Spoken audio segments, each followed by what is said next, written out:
Hey guys, Frisian here.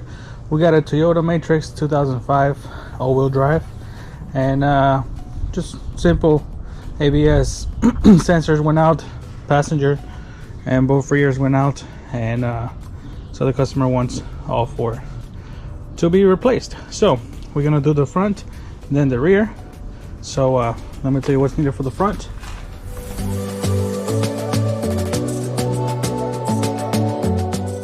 Alrighty, so after you remove your wheel, you got the ABS sensor slash speed sensor right behind the rotor. It's held by a 10mm. Right here you're gonna have a 14mm, and right here you're gonna have a 10mm. So, and then a cable, you're gonna follow the cable, and it's gonna be right behind the plastic section.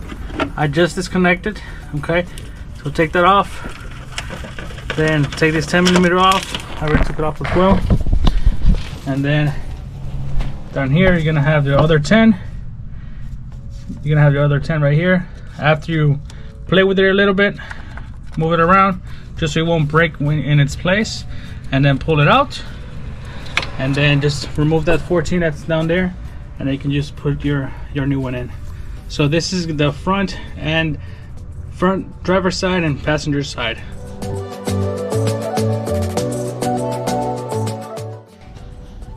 So the rear ABS sensors are very similar to the front, and so it's this right here.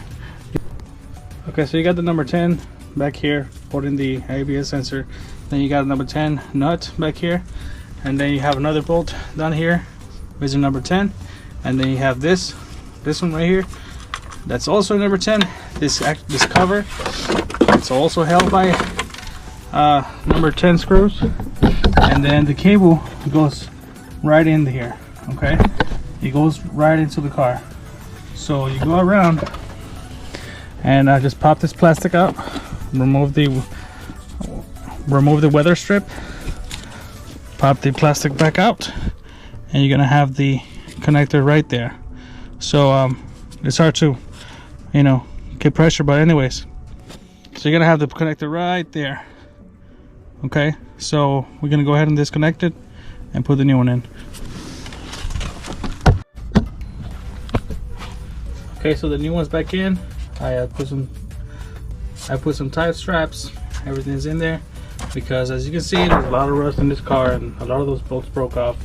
But anyways, it's in a good spot, and so it's in place. And it did not want to come out nicely, so we ended up taking it out slowly, piece by piece, and so yeah, until it got out.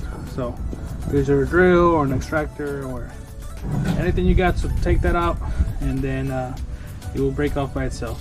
Okay, so it's good now. So we got the new sensor in, the old one's gone, and let's put this thing back together.